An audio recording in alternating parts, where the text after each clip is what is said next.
आजच्या क्लासमध्ये आपण DVCS बद्दल पाहणार आहोत, डिस्ट्रीब्युटेड व्हर्जन कंट्रोल सिस्टम. मागच्या क्लासमध्ये आपण सोर्स कोड मॅनेजमेंट म्हणजे CVCS मध्ये पाहिलं होतं.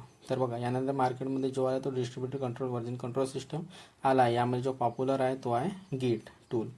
आणि मी पहिले गिटची कहाणी सांगतो, त्यानंतर आपण गोष्ट करणार की तो कसं यापेक्षा चांगला आहे CVCSच्या कंपॅरिझनमध्ये. आता गोष्ट करणार DVCS कशा प्रकारे चांगला आहे. DVCS म्हणजे डिस्ट्रीब्युटेड व्हर्जन कंट्रोल सिस्टम. यामध्ये आपण जो टूल यूज करतो त्याचे नाव आहे गिट. तर CVCS नंतर आला आहे DVCS distributed version control system. आणि गिट जो आहे तो एक डिस्ट्रीब्युटेड व्हर्जन कंट्रोल सिस्टम आहे. याबद्दल इंटरव्ह्यूमध्ये विचारू शकतात की गिट कोणत्या प्रकारचे व्हर्जन कंट्रोल सिस्टम आहे किंवा व्हर्जनिंग कंट्रोल सिस्टम कशाला म्हणतात, किंवा CVCS किंवा DVCS मध्ये डिफरन्स काय याबद्दल विचारू शकतात. तर ह्या सर्व गोष्टी आपल्याला माहिती असायला पाहिजे.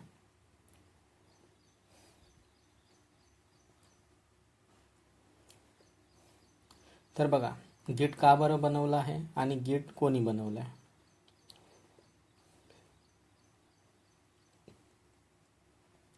तर बघा, ज्या व्यक्तीने लिनक्स बनवलं म्हणजे लायनस टॉरवल्डने, त्यांनीच गिटला पण बनवलं आहे. आता म्हणाल की खूप सुंदर व्यक्ती आहे, लिनक्स पण बनवून दिला आणि गिट पण बनवून दिला. तर एवढ्या साऱ्या गोष्टी त्यांनी बनवून दिलेल्या आहे.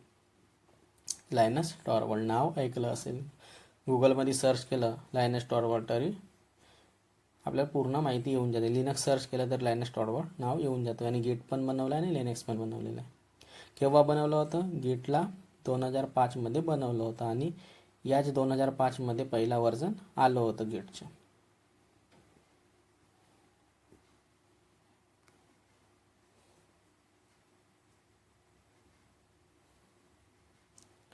आता यांनी 2005 मध्ये गिट बनवलं, याची गरज का बरं पडली यामध्ये.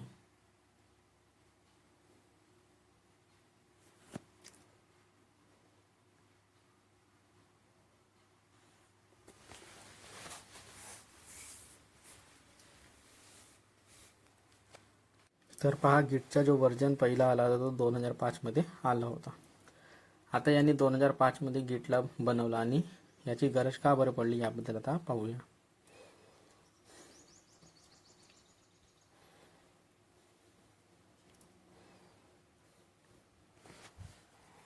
तर बघा, 2005 पासून लिनक्स जो आहे तो व्हर्जन कंट्रोल सिस्टम यूज करत होता. त्याचे नाव होतं बिट कीपर. तर बघा, 2005 पासूनच लिनक्स जो आहे तो व्हर्जन कंट्रोल सिस्टम यूज करतो, त्याचे नाव आहे बिट कीपर. तर बिट कीपर हा दुसऱ्या कंपनीचा प्रोडक्ट होता. तर बिट कीपर हा दुसऱ्या कंपनीचा प्रोडक्ट होता. याला थर्ड पार्टी सॉफ्टवेअर होता, ज्याला आपण थर्ड पार्टी सॉफ्टवेअर पण म्हणू शकतो. ज्याला लिनक्स जो आहे त्याला याला यूज करत होता. बिट कीपरला लिनक्स पहिले यूज करत होता गिट याच्या पहिले. कशासाठी? व्हर्जनिंगसाठी किंवा व्हर्जन कंट्रोल करण्यासाठी.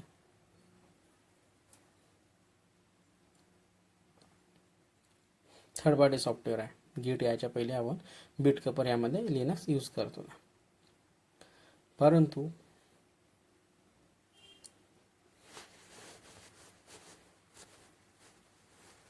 थर्ड पार्टी सॉफ्टवेअर जसे आपण विंडोजमध्ये यूज करतो थर्ड पार्टी सॉफ्टवेअर, त्या पद्धतीने गुगलमध्ये सर्च करा, बिट कीपरबद्दल माहिती येऊन जाणार. व्हर्जनिंगसाठी यूज करत होता बिट कीपरच्या. परंतु झाले हे की या दोघांमध्ये काही प्रॉब्लेम आले. सीधीसी गंमत आहे. पैशाचे ज्यामध्ये प्रॉब्लेम येतो त्यामध्ये वादविवाद होतच असतात. दोघांमध्ये काही प्रॉब्लेम झाले आणि त्यांनी जास्त पैसे कमवण्यासाठी यांच्यासोबत जो टायअप होता तो यांनी ब्रेक केला आणि लिनक्सला आपलं सर्व्हिस देणं बंद केलं. जे काही प्रॉब्लेम येतात ते कुठेही पैशामुळे जास्त प्रमाणात प्रॉब्लेम येतात. तर यामध्ये पण पैशामुळेच प्रॉब्लेम आलेला आहे. यानंतर लायनस टॉरवॉल्डने डिसाईड केलं की आपण आपलंच एक वर्जनिंग सिस्टम बनवायचं जो त्याच्यापेक्षा खूप चांगला असायला पाहिजे, बिटकेपरपेक्षा पण चांगला असायला पाहिजे. यांनी ते डिसाईड केलं.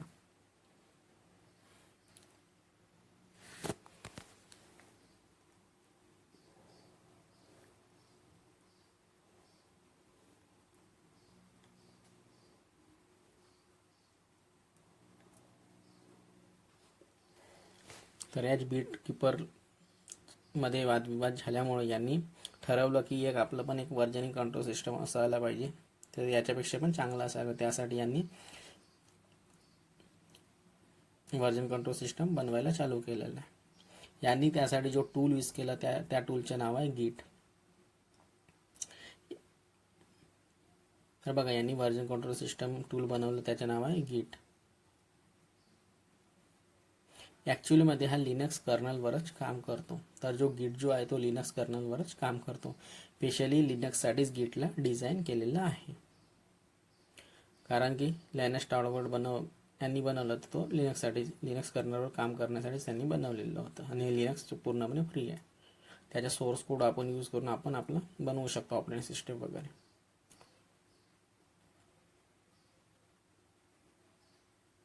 तर बघा, गिटला लिनक्ससाठी डिझाईन केलेलं आहे.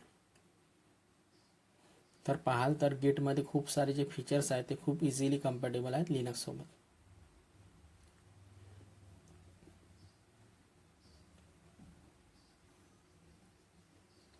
जेव्हा आपण गिटला इन्स्टॉल करणार तर आपण लिनक्स मशीनवरच इन्स्टॉल करणार आहोत. कशा पद्धतीने इन्स्टॉल करतात त्याबद्दल पण मी व्हिडिओ अपलोड करणार आहे. स्टेप बाय स्टेप आपण डेव्हलप शिकूया.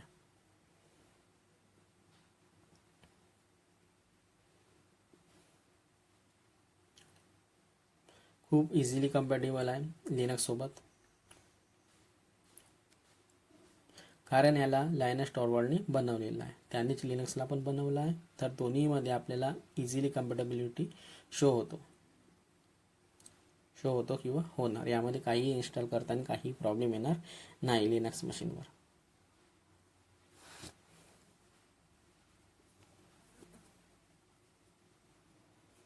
गिटला लिनक्स टॉरवॉल्डनेच बनवलं आहे आणि लिनक्सला पण लायनस टॉरवॉल्डनेच बनवलेलं आहे.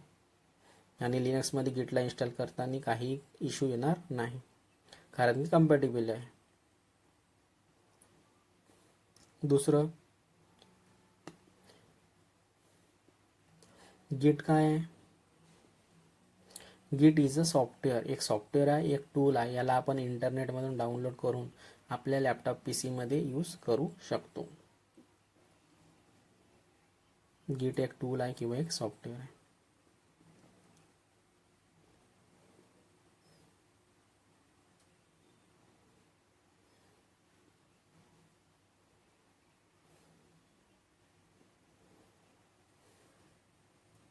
कशा पद्धतीने यूज करता, कशा पद्धतीने डाउनलोड इन्स्टॉल करता, त्या गोष्टी मी आपल्याला सांगून देणार. आपण जेव्हा लॅप करणार तेव्हा आपण लिनक्स मशीन घेऊन त्यामध्ये या गिटला इन्स्टॉल करणार. त्यामध्ये आपल्याला मिळून जाणार याच्या पॅकेज मॅनेजरमधून आपण याला डाउनलोड करणार, किंवा मॅकमध्ये पण आपण गिट हा बाय डिफॉल्ट असतो मॅक PC मध्ये.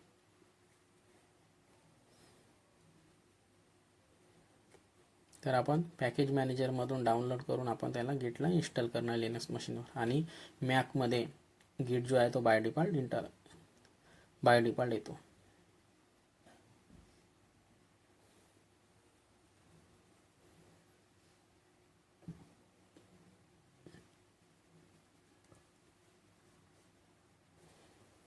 तर बघा, गिट जो आहे हा एक वर्जन कंट्रोल सिस्टम आहे.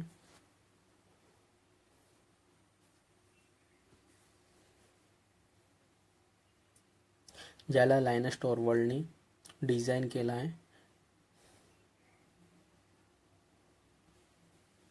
कशासाठी डिझाईन केलेला आहे? डिफरंट कोडला आपल्याला ठेवायचे आहे.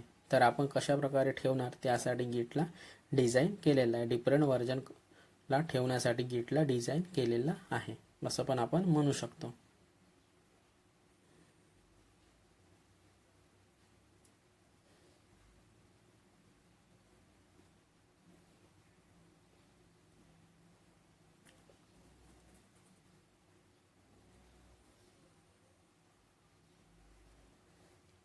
यामध्ये एक गोष्ट आणखी सांगतो की यामध्ये एक गिटहबचं पण नाव ऐकलं असणार.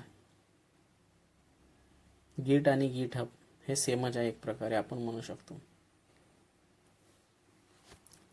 गिट व्हर्जन कंट्रोल सिस्टमसाठी यूज करतात आणि गिटहब म्हणजे स्टोरेज म्हणजे एक रिपॉझिटरी आहे. हब आहे ना, हब म्हणजे स्टोरेज किंवा रिपॉझिटरी. जसं की आपण हार्ड डिस्क सारखं यूज करतो, पण हा इंटरनेटच्या यामध्ये यूज करून या रिपॉझिटरी यूज करू शकतो. जसं गुगल ड्राईव्ह आहे त्यामध्ये आपण गिटहबचा यूज करू शकतो. गिटहब हा वेगळा आहे आणि गिट हा वेगळा आहे. कारण नाव आपल्याला एकसारखं वाटत आहे, तर यामध्ये कन्फ्यूज नको व्हा. ह्या वेगवेगळ्या, यामध्ये दोन्ही गोष्टी वेगवेगळ्या आहेत.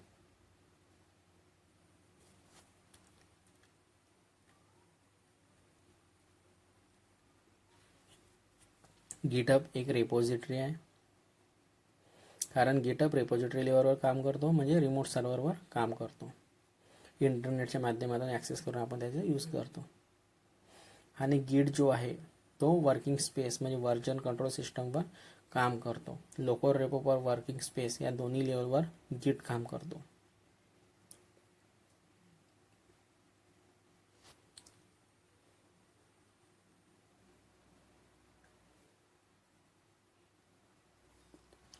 Local repo plus working space या दोन्ही लेवलवर गिट काम करतो. आणि गिटहब एक सर्व्हिस आहे जे आपल्याला रेपॉझिटरी प्रोव्हाइड करतो, स्टोरेज प्रोव्हाइड करतो. हे सर्व कोड आपल्याला ठेवण्यासाठी आपण गिटहब रेपॉझिटरीचा यूज करतो. रेपॉझिटरी एक सर्व्हिस आहे.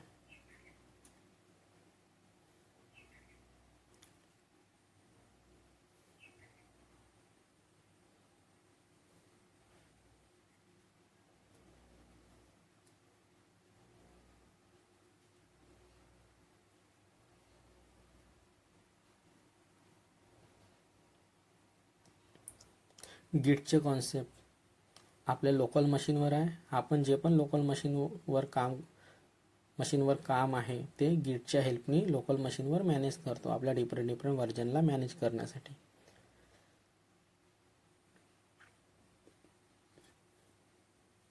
आणि गिटहब जो आहे त्यांना रिमोटली एक सेंट्रलाइज जागेवर ठेवण्याची एक मेथड आहे. त्या डेटाला क्लाउडवर ठेवण्याची एक मेथड आहे असं समजा.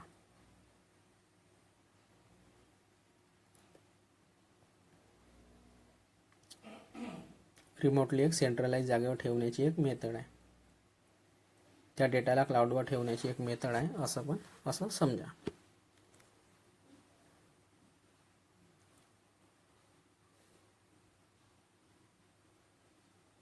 यामध्ये गिट आणि गिटहबमध्ये कन्फ्यूज नको व्हा.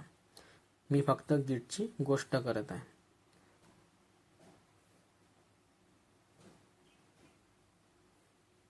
आता गिट कशा प्रकारे काम करतो याला आपण मागच्या इमेज सोबत कम्पेअर केलं तर यामध्ये लोकल रेपोची गोष्ट नवीन दिसत आहे. पहिल्यामध्ये रेपॉझिटरी होती, सेंट्रलाइजमध्ये रेपॉझिटरी प्लस PC लावलेले होते.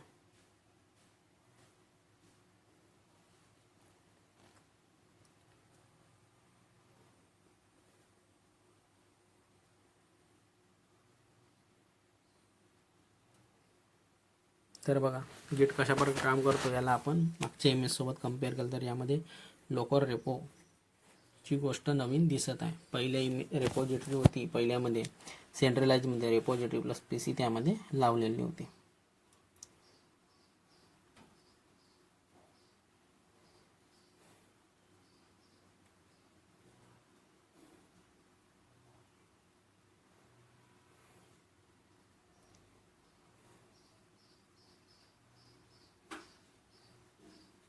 मग यामध्ये डायग्राम पण बनवून दाखवते.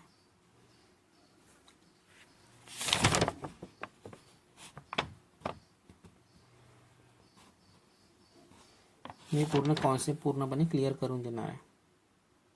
फक्त मी आपली यामध्ये चेहरा नाही दाखवत आहे, कारण की तो कॅमेरा या पद्धतीने ठेवलेला राहतो स्टँडमध्ये, त्यामुळे असं मला करावं लागत नाही.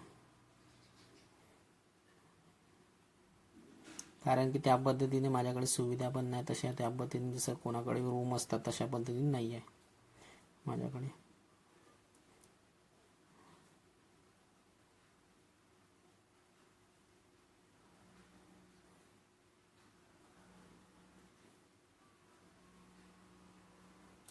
हे साधारण घरचा मुलगा आहे म्हणून हे कॉन्सेप्ट शिकवत आहे असं समजा.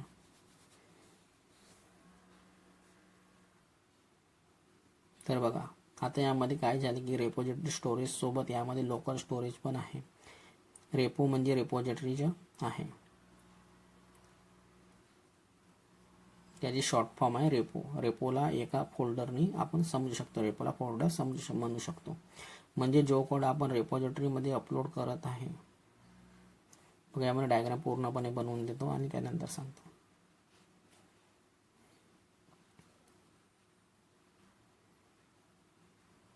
पुश आणि पुलचा कॉन्सेप्ट आहे. पुश म्हणजे ढकलणे म्हणजे अपलोड करणे, पुश म्हणजे डाउनलोड, पुल म्हणजे डाउनलोड करणे.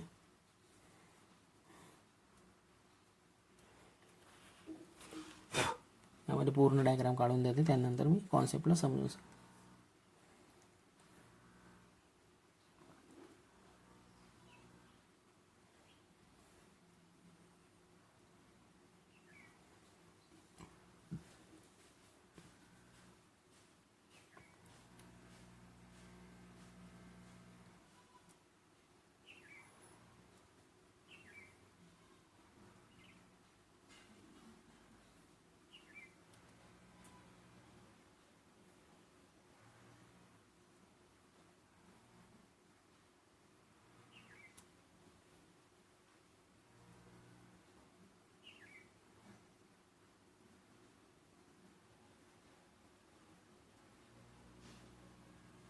तर बघा आता यामध्ये काय झालं की रेपोजिटरी स्टोरेज सोबत यामध्ये लोकल स्टोरेज पण आहे.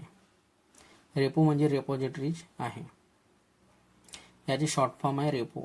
रेपोजिटरीला आपण रेपो म्हणतो. म्हणजे याला एक फोल्डरने समजू शकतो. पुश म्हणजे अपलोड करणं, पुल म्हणजे डाउनलोड करणं.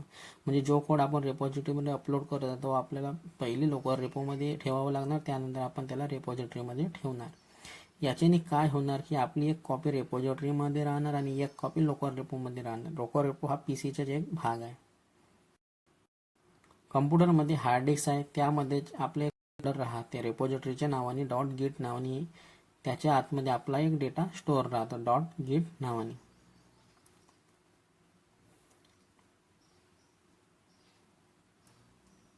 तर बघा रेपोजिटरी यामध्ये गिटहब यूज करता आपण, तुम्ही गिटलॅब पण यामध्ये यूज करू शकता.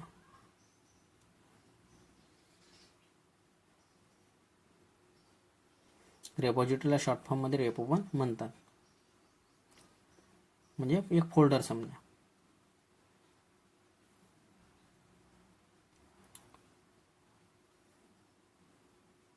ज्या पद्धतीने रेपोजिटरीमध्ये एक कॉपी राहणार त्या पद्धतीने लोकल रेपोमध्ये पण एक कॉपी राहणार. यामध्ये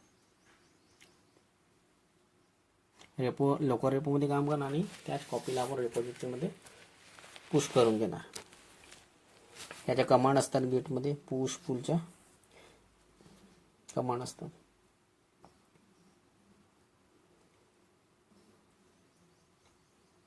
तर लोकल रेपो हा पीसीचा एक भाग आहे. कम्प्युटरमध्ये हार्ड डिस्क राहते, त्यामध्ये आपले एक फोल्डर राहते रेपोजिटरी नावाने .git नावाने. त्याच्या आतमध्ये आपल्या डेटा स्टोअर राहतो. त्यामध्ये तुम्हाला .git नावाने फोल्डर पण शो होणार जेव्हा आपण गिट इन्स्टॉल वगैरे हे काम करणार तेव्हा.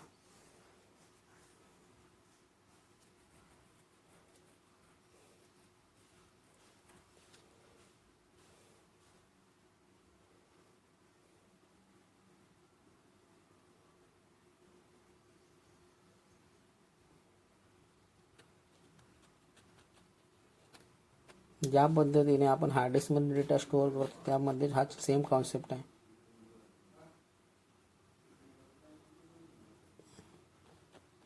तर यामध्ये .git नावाने याच्या आतमध्ये आपला डेटा स्टोअर राहतो. त्यानंतर त्या डेटाला पुश करायचे आहे. तर त्या डेटाला आपल्याला गिटहबमध्ये अपलोड करायचे आहे. तर आपण जो डेटा आहे त्याला आपण आता गिटहबमध्ये पुश करणार म्हणजे अपलोड करणार. तर गिटहब आपण यामध्ये यूज करणार. आपल्याला आणखी कोणती सर्व्हिस यूज करायची असेल तर ती सर्व्हिस आपण यामध्ये यूज करू शकता. बिटबकेट पण यूज करू शकता, गिटलॅब पण यामध्ये यूज करू शकता. ते आपल्या मर्जीवर आहे की आपण कोणतं रेपोजिटरी यूज करतो. मी गिटहब यूज करणार आहे, मी यामध्ये गिटहबचं नाव लिहिलेलं आहे. असं नाही की गिटहबला गिटहबमध्येच अपलोड करा. आपण कोणत्या पण सर्व्हिसचा यूज करू शकता आपल्या डेटाला स्टोअर करण्यासाठी. यामध्ये मी गिटहबला यूज करणार आहे. गिटहब एक स्टोरेज आहे, सर्व्हिस आहे ज्यामध्ये डेटा स्टोअर करू शकता. मी त्याला पुश करून गिटहबमध्ये अपलोड करून देणार.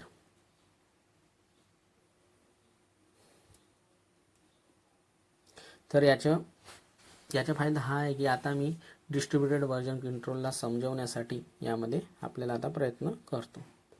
ठीक आहे, आता आपण डिस्ट्रीब्युटेड व्हर्जन कंट्रोल सिस्टम समजूया.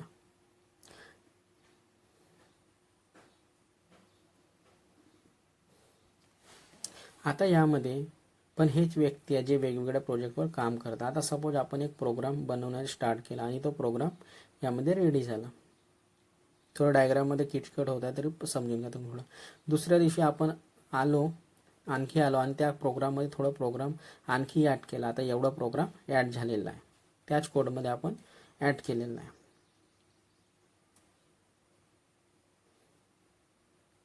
आता त्या प्रोग्रामला आपल्या क्लायंटला दाखवलं. आपल्या क्लायंटनी म्हटलं की ह्या ज्या गोष्टी आहेत जो ॲड केला आहे त्याला यामधून रिमूव्ह करून द्या किंवा हटवून द्या. तर आपण म्हणणार की ठीक आहे, त्याला हटवून देतो.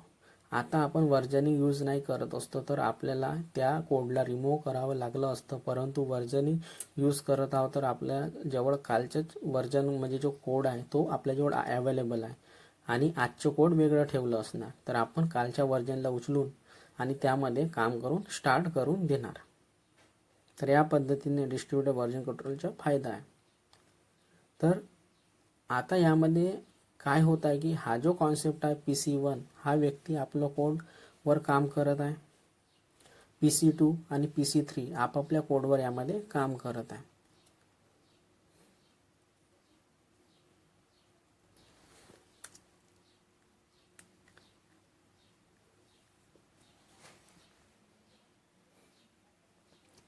तर बघा मी यामध्ये तुम्हाला डबल सांगतो.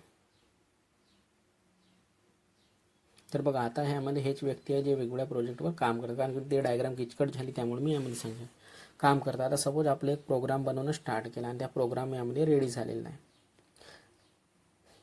तर दुसऱ्या दिवशी आपण आणखी आलो, आपण त्या प्रोग्राममध्ये थोडं प्रोग्राम आणखी ॲड केलं. आता एवढं प्रोग्राम ॲड झालं आहे यामध्ये. आता त्या प्रोग्रामला क्लायंटला दाखवलं. आपल्या क्लायंटने म्हटलं की ह्या ज्या गोष्टी आहेत जो ॲड केला आहे दुसऱ्या दिवशी त्याला यामधून रिमूव्ह म्हणजे हटवून द्या. तर आपण म्हणणार ठीक आहे, याला हटवून देतो. आता आपण व्हर्जनिंग यूज नाही करत असतो तर आपल्याला ह्या कोडला रिमूव्ह करावं लागलं असतं. परंतु व्हर्जनिंग यूज करत आहोत तर आपल्याजवळ कालचे व्हर्जन वेगळं असणार आणि आजचे कोड वेगळं ठेवलं असणार. आपण कालच्या व्हर्जनला उचलणार आणि त्यामध्ये काम करणं स्टार्ट करून देणार.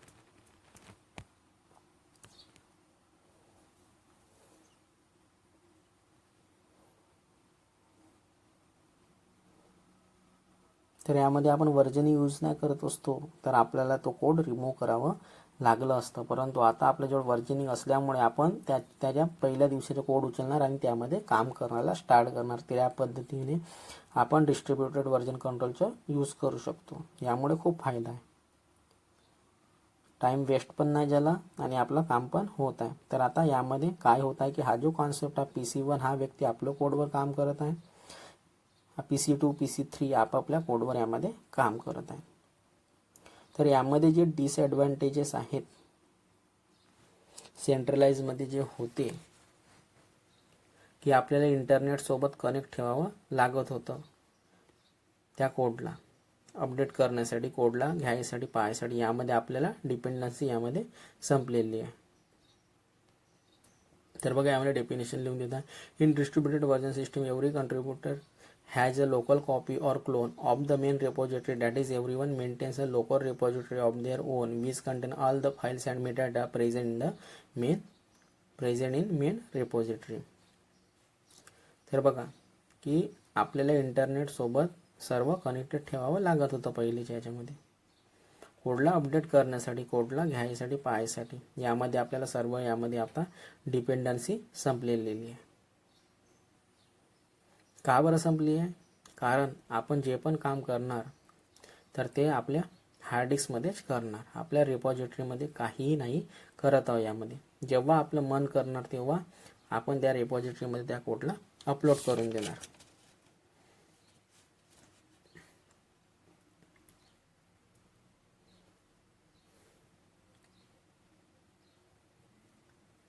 म्हणजे आपण आपल्या हार्ड डिस्कमध्येच पीसीवरच काम करतो आणि जेव्हा वाटेल तेव्हा आपण त्याला अपलोड करून देणार. तर आता आपल्या रेपॉझिटरीमध्ये आपण काही काम नाही करणार. तर जे पण काम आपण करत आहोत तर ते आपल्या लोकल रेपॉझिटरीमध्ये करत आहोत. आपल्या सिस्टीममध्ये एका फोल्डरमध्ये जाऊन बनवत आहोत. एक फोल्डर क्रिएट करून आपल्या लोकल पीसीमध्ये त्यामध्ये आपण काम करत आहोत. यामध्ये मी काय करणार, हार्ड डिस्कमध्ये रेपॉझिटरी सारखं बिहेव करणार, परंतु जे अवेलेबल आहे ते आपल्या मशीनमध्येच अवेलेबल आहे.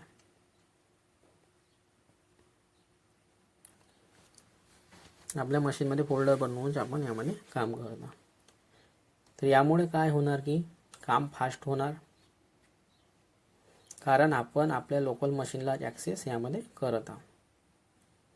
म्हणजे आपल्या पीसीमध्येच काम करतात. तर काम फास्ट होणे, इंटरनेटची स्पीड आहे की नाही याची काही आपलं लेनदेन नाही. दुसरी गोष्ट, यामध्ये इंटरनेटची जी डिपेंडन्सी होती ती संपून जाणार. आता आपल्याला इंटरनेटची यामध्ये गरज नाही आहे, कारण आपले लोकल रेपॉझिटरी आहे ते आपल्याच कम्प्युटरमध्ये अवेलेबल आहे. तर यामध्येच आपला कोड अपडेट करत आहे. रेपॉझिटरी तेव्हा मी यूज करणार जेव्हा आपल्याला स्टोरेज किंवा फोल्डरमध्ये सेव्ह करून ठेवायचं आहे. जेव्हा आपल्याला वाटते की स्टोरेजमध्ये फोल्डर आपल्याला तो कोड दुसऱ्याला यूज करण्यासाठी द्यायचा आहे, तेव्हा आपण त्या रेपॉझिटरीचा यूज करणार. तर यामध्ये आपलं जो स्टोरेज आहे तो आपल्याच कम्प्युटरमध्ये अवेलेबल आहे. तर याला आपण फास्ट ॲक्सेस करू शकता. इंटरनेटची गरज नाही आहे यामध्ये.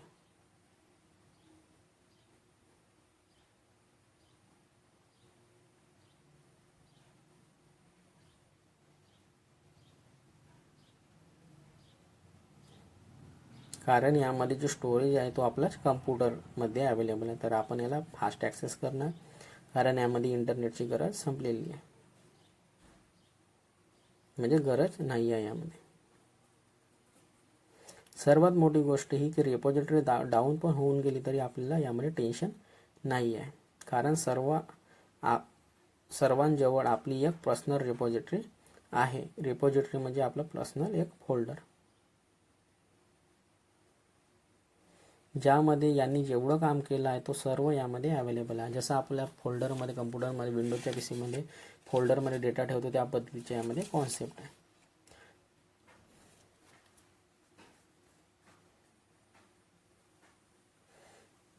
तर ती जी रेपॉझिटरी आणि लोकल रेपॉझिटरी हार्ड डिस्कमध्ये पण अवेलेबल आहे. तर त्या कोडची प्रत्येक व्यक्तीकडे त्याची एक कॉपी आहे. त्या रेपॉझिटरीच्या कोडची एक कॉपी प्रत्येक व्यक्तीकडे अवेलेबल आहे. म्हणजे हा जो काम आहे हा सेंट्रलाइज नसून हा डिस्ट्रीब्युटेड आहे, कारण की सर्वांकडे काम हा डिस्ट्रीब्यूट झालेला आहे आणि सर्वांजवळ एक एक कॉपी त्याची अवेलेबल आहे.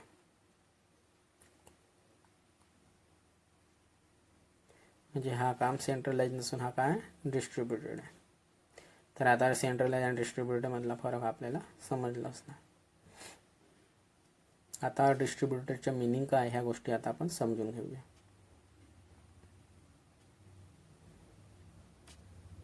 चल बघा,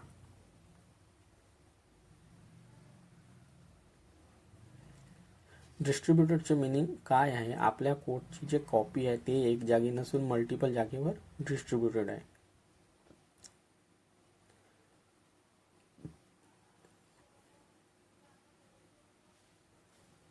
म्हणजे प्रत्येक व्यक्तीकडे अवेलेबल आहे, म्हणजे मल्टिपल जागेवर अवेलेबल आहे, म्हणजे डिस्ट्रीब्युटेड आहे. म्हणजे याचे मिनिंग रेपॉझिटरी खराब झाली तरी लोकल रेपो म्हणजे हार्ड डिस्कमध्ये सर्व कोड अवेलेबल आहे.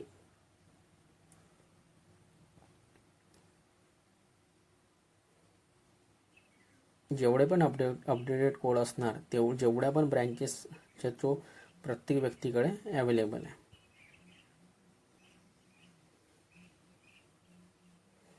कारण की यामध्ये प्रत्येक व्यक्तीकडे आपला आपला कोड आहे तर तो लोकल रेपॉझिटरी म्हणजे हार्ड डिस्कमध्ये अवेलेबल आहे. तर जेवढे पण अपडेटेड कोड असणार ते सर्व ब्रँचेसमध्ये अवेलेबल राहणार, म्हणजे प्रत्येक व्यक्तीकडे अवेलेबल आहे. तर रेपॉझिटरी आणि कोणत्या दुसऱ्या व्यक्तीकडून कोड खराब झाला तरी तो कोड तिसऱ्या व्यक्तीकडून आपण घेऊ शकतो, कारण याच्या जवळ पण रेपॉझिटरीचे सर्व कोड यामध्ये अवेलेबल आहे.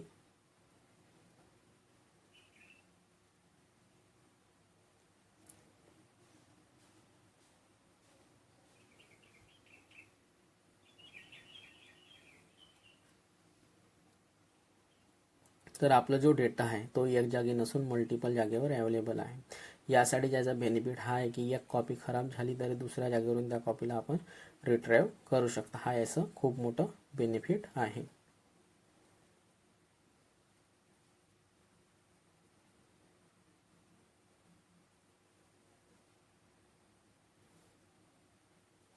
तर हा व्हर्जन कंट्रोल सिस्टम तर आहे. कसं आहे व्हर्जन कंट्रोल सिस्टम?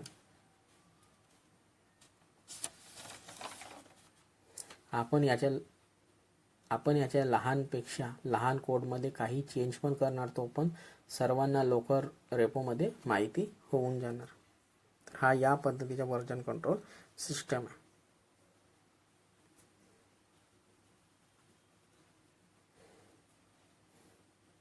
लहानात लहान कोडमध्ये पण चेंज केलं तरी तो पण सर्वांना लवकर रेपोमध्ये माहिती होऊन जाणार.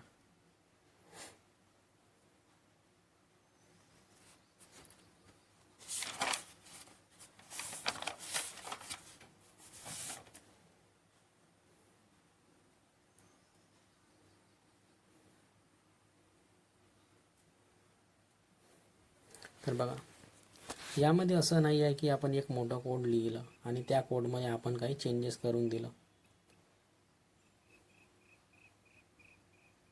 तर तो मला माहिती नाही होणार की त्या व्यक्तीला माहिती नाही होणार. PC1 हा व्यक्ती कोडमध्ये काही चेंज करणार तर त्या कोडची एक कमिट ID बनून जाते. म्हणून आपल्या यामध्ये जेव्हा आपण त्या कोड बनवणार तर जेव्हा आपण अपलोड करतो तेव्हा त्याची एक कमिट ID बनते.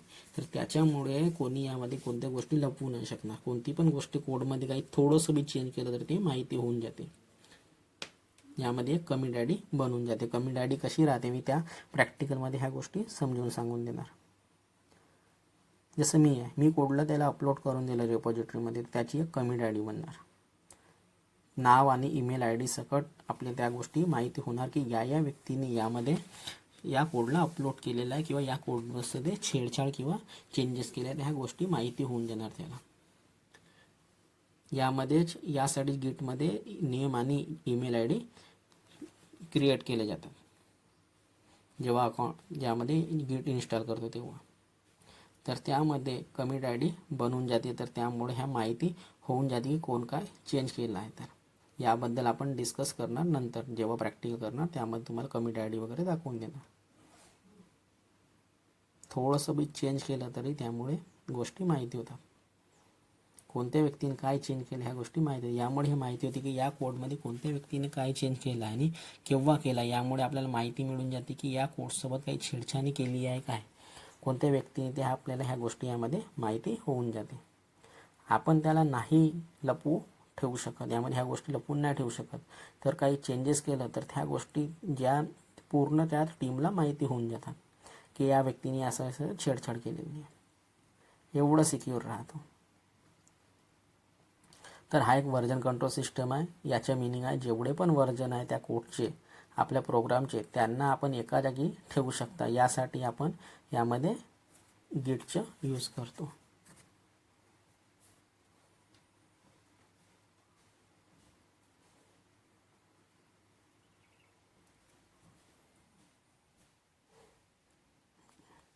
बघा, यासाठी आपण यामध्ये गिटचं यूज करतो. गिटचं खूप महत्त्व आहे यामध्ये. आणि जो सर्वात जास्त जो फेमस आहे तो गिटच आहे. याच्या व्यतिरिक्त यामध्ये मर्क्युरियल पण येतो. काही जागी मर्क्युरियल पण यूज होतो, परंतु मर्क्युरियल कमीच यामध्ये यूज होतो. परंतु जो फेमस आहे तो आहे गिट. बघा यामध्ये लिहून देता. यामध्ये जो सर्वात जास्त व्हर्जन कंट्रोलसाठी यूज होतो तो आहे गिट. याच्या व्यतिरिक्त मर्क्युरियल आहे. काही जागी मर्क्युरी यूज करतो आणि काही पण, परंतु खूप कमी यूज करतात. गिट जास्त फेमस आहे फ्री असल्यामुळे. तर जनरली जो आपण यूज करतो तो आपण गेटचेच यूज करतो. तर आता ही पूर्ण गोष्ट आपल्याला यामध्ये क्लिअर झालेली असणार.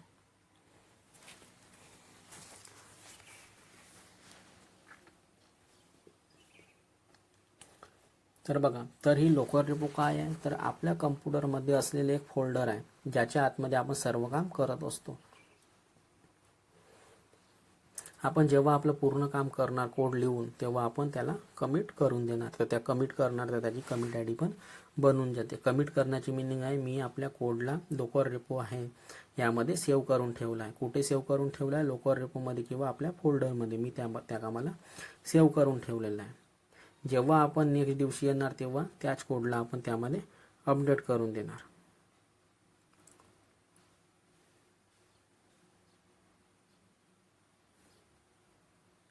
जेव्हा दुसऱ्या दिवशी येणार तर त्या कोडला अपडेट करणार. अपडेट करण्याचे मिनिंग आहे की आपण त्या कोडला घेतला आणि त्या कोडमध्ये काही काम करायचे आहे तर ते करणार.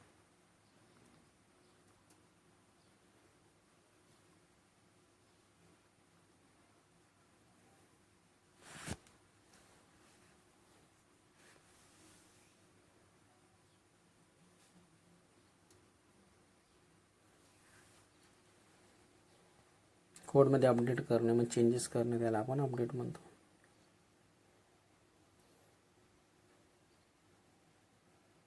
याचप्रमाणे आपण कमिट करत राहणार, आपल्या कोडला अपडेट करत राहणार. आणि आता आपल्याला वाटते की मी या कोडला लोकर रेपोमधून हार्ड डिस्कमधून उचलून गिटहबमध्ये अपलोड करायचे आहे, तर ज्यामुळे आणखी जास्त व्यक्ती ॲक्सेस केलं पाहिजे. कारण लोकर रेपोला वर्किंग डायरेक्टरी ॲक्सेस नाही करू शकत.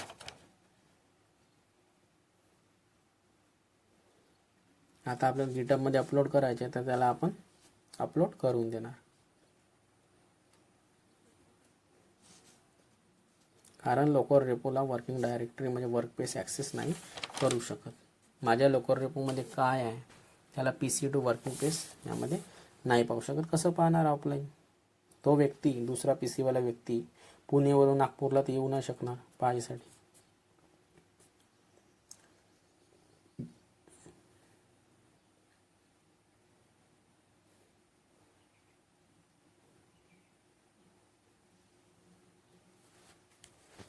मला वाटते की या कोडला बाकी लोकांसोबत पण शेअर करायचे आहे.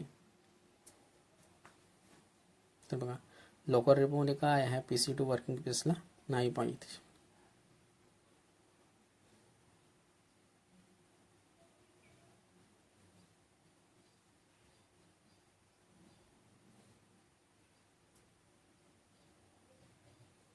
यामध्ये ॲक्सेस नाही करू शकत.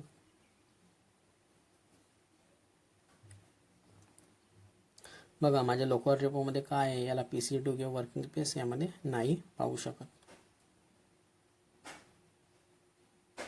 मला वाटते की या कोडला बाकी लोकांसोबत पण शेअर करायचे आहे, की ज्यामुळे माझं काम पाहायला पाहिजे की मी कुठपर्यंत काम केलं आहे. तर मी त्याला गिटहब एक सर्व्हिस आहे, त्याच्याद्वारे मी सेंट्रल रेपॉझिटरीमध्ये अपलोड करू शकतो.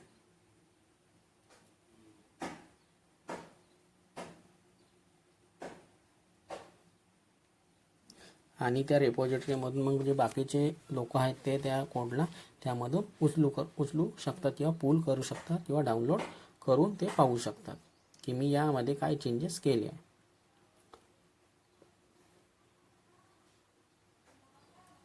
अपलोड करणार त्या कोडला, आणि त्यानंतर ज्या एम्प्लॉईला गरज आहे त्यामधून त्या कोडला उचलू शकतात आणि पाहू शकतात की मी डाउनलोड करून पाहू शकतात की यामध्ये काय यांनी काय चेंजेस केलेले आहेत.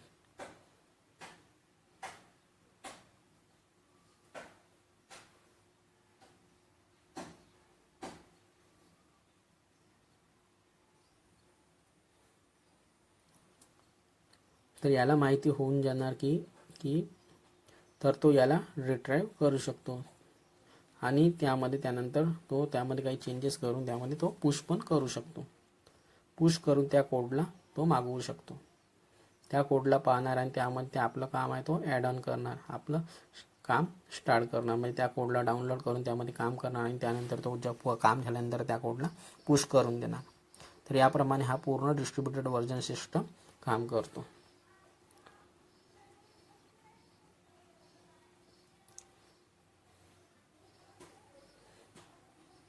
सर्वजण आपापले काम करणार, जसे यांनी काम केले त्याने पुश करून देणार, दुसरा व्यक्ती त्याला डाउनलोड करणार, पुल करणार आणि त्यामध्ये काम करून त्याला पुश करून देणार. तर या पद्धतीने हा पूर्ण डिस्ट्रीब्युटेड वर्जन सिस्टम काम करतो.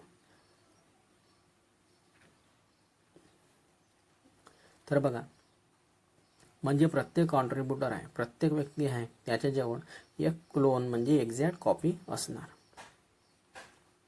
या सेंट्रल रेपॉझिटरीची जे कुठे स्टोअर असणार लोकल रेपोमध्ये, कारण की प्रत्येक व्यक्तीच्या यामध्ये सहभाग आहे म्हणजे कॉन्ट्रीब्युटर आहे. तर या प्रत्येक व्यक्तीकडे एक्झॅक्ट कॉपी असणार आहे सेंट्रल रेपॉझिटरी, जे कुठे स्टोअर राहणार असणार लोकल रेपोमध्ये.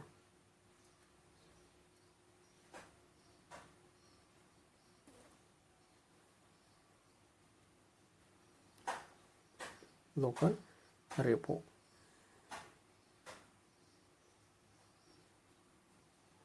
सेंट्रल रेपॉझिटरी जे कुठे स्टोअर राहणार लोकल रेपोमध्ये. तर मेन रेपॉझिटरीमध्ये जो काही आहे तो त्याच्या लोकल रेपोमध्ये पण पडलेला असणार, म्हणजे त्याच्या हार्ड डिस्कमध्ये पण अवेलेबल राहणार. कारण की आपण एक फोल्डर जो असतो तो गुगल ड्राईव्हमध्ये ज्या पद्धतीने शेअर करतो त्या पद्धतीनेच आपण एका डायरेक्टरीमध्ये काम करून, फोल्डरमध्ये काम करून आपण गिटहबमध्ये त्याला पुश करतो म्हणजे अपलोड करतो. तर मेन रेपॉझिटरीमध्ये जो काही येतो त्याच्या लोकल रेपोमध्ये पडलेले असणार. तर याचा सर्वात मोठा बेनिफिट हाच आहे की याच्यासाठी इंटरनेटची गरज नाही आहे. आपल्या लोकल रेपो सोबत तो काम करू शकतो. आपल्याला कोणत्याच प्रकारची कनेक्टिव्हिटीची गरज नाही आहे. खूप फास्ट असतो, रिलायबल, आणि आपण आपल्या कामाला चांगल्या प्रकारे करू शकतो. तर आता समजले असेल गिटची आपल्याला का बरं गरज आहे. तर या पद्धतीने आपण गिटचं यूज करू शकतो.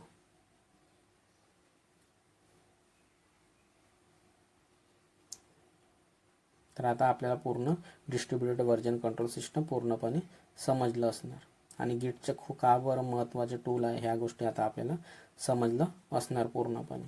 तर आता पुढच्या व्हिडिओमध्ये आपण CVCS आणि DVCS यामधला डिफरन्स पाहून घेऊया. तर गिट टूलबद्दल पूर्णपणे माहिती आता आपल्याला समजली असणार. तर कसा वाटला व्हिडिओ याबद्दल मला नक्की सांगा, आणि अशाच DevOps शिकण्यासाठी फॉलो करा क्लाउडवाला भाऊ या यूट्यूब चॅनलला. बघा, यामध्ये लिहून पण देत आहे, मराठीमध्ये DevOps शिकण्यासाठी फॉलो आणि सबस्क्राईब करा क्लाउडवाला भाऊ या यूट्यूब चॅनलला. मी पूर्णपणे कॉन्सेप्ट क्लिअर करून देणार. तर फ्रेंड्स, या व्हिडिओमध्ये एवढंच. Bye bye.